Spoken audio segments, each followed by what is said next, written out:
நாட்டுக்கோழி வறுவல் பண்ணுறதுக்கு 1/2 கிலோ நாட்டுக்கோழி க்ளீன் பண்ணி எடுத்து வச்சுருக்கேன். முதல்ல வறுவலுக்கு நம்ம சிக்கனை வேக வச்சு எடுத்துக்கலாம். அதுக்கப்புறமா மற்றதெல்லாம் பண்ணிக்கலாம்.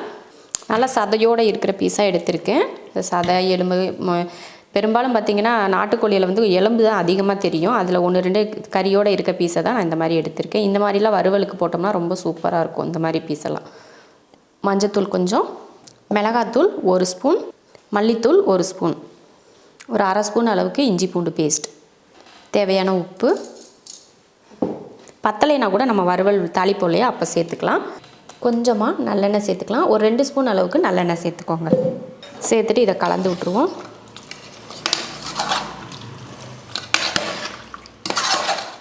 கலந்ததுக்கப்புறமா தண்ணி சேர்த்துருவோம். அதிக தண்ணி வேணாம், அந்த கறி முங்குற அளவுக்கு ஊற்றிக்கிட்டால் போதும். நிறைய தண்ணி ஊற்றிங்கன்னா குழம்பும் போல் ஆயிரும். அதனால் அந்த தண்ணி வீணாக போயிடும் இல்லையா, அதனால் இந்த அளவுக்கு தண்ணி ஊற்றிக்கோங்க போதும். கரெக்டாக இருக்கும். நம்ம வெந்து வர்றப்போ இந்த தண்ணி கொஞ்சம் மேலே இருக்கும். தண்ணி ஊற்றி உப்பெல்லாம் போட்டு கலந்தாச்சு. குக்கர் மூடி போட்டு விசில் போட்டாச்சு. இப்போ ஸ்டவ் ஆன் பண்ணிவிட்டு ஒரு 4 விசில் இல்லைன்னா 5 விசில் விட்டு ஆஃப் பண்ணிக்கலாம்.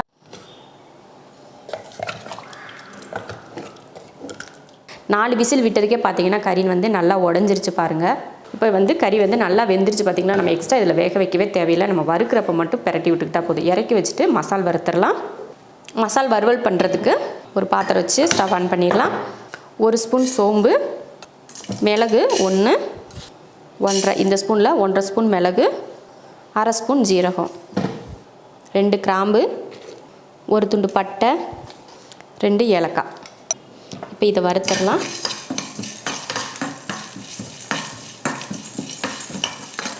இந்த அளவுக்கு வறுத்தாச்சு. இப்போ ஆஃப் பண்ணிவிட்டு ஆற வச்சுட்டு பவுட்ரு பண்ணிக்கலாம். பாருங்கள், சூப்பராக பவுட்ரு பண்ணியாச்சு. பவுடர் ரெடியாக இருக்குது. இப்போ சிக்கன் தாளிச்சிடலாம். ஸ்டவ் ஆன் பண்ணிவிட்டு எண்ணெய் ஊற்றிக்கலாம். நல்லெண்ணெய் தான் இப்போ வறுவலுக்கும் நான் சேர்த்துக்கிறேன். எண்ணெய் நல்லா காஞ்சதுமே ஒரு 4 வரமிளகாய், சின்ன வெங்காயம் ஒரு 20லேருந்து ஒரு 30 போல் சின்ன வெங்காயத்தை சேர்த்துக்கோங்க. முழுசாகவே சேர்த்துக்கிறேன் பாருங்கள். சின்ன வெங்காயம், பெரிய வெங்காயம் சேர்க்குற மாதிரி இருந்தால் ஒரே ஒரு பெரிய வெங்காயம், கொஞ்சம் கருவேப்பிலை. இப்போ இதை வதக்கிடலாம். இதில் சோம்பு போட்டு நான் தாளிக்கலை. எதுக்காகனா நம்ம பவுட்ரு பண்ணியிருக்கோம் இல்லையா மசாலா, அதில் வந்து நம்ம சோம்பு கொஞ்சம் அதிகமாகவே சேர்த்துருக்கோம். அதனால் தாளிக்கிறதுக்கு வந்து நான் சோம்பு சேர்த்துக்கிறேன். வெறும் வெங்காயம் மிளகாய் மட்டும்தான் சேர்த்துருக்கேன். இந்த அளவுக்கு வதங்கினதுக்கப்புறமா நம்ம வேக வச்சோம் இல்லையா, அந்த சிக்கன் எடுத்து இதில் சேர்த்துக்கலாம்.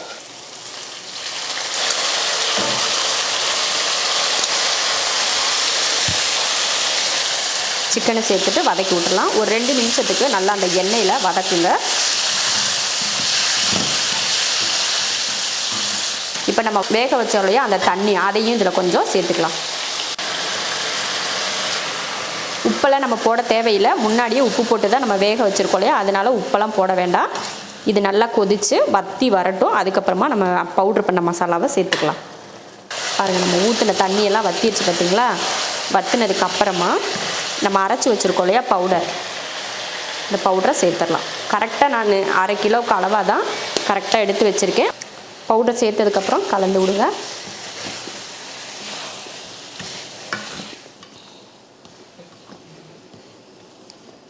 பாருங்கள், சூப்பராக இந்த மாதிரி மசாலா போட்டு ஒரு 2 நிமிஷம் இந்த மாதிரி நீங்கள் கலந்து விட்டுக்கோங்க. அளவுக்கு அதிகமாக வேக வைக்க தேவையில்லை. இந்த அளவுக்குனா போதும். அப்போ தான் அந்த மசாலோட மனம் வந்து சூப்பராக இருக்கும்.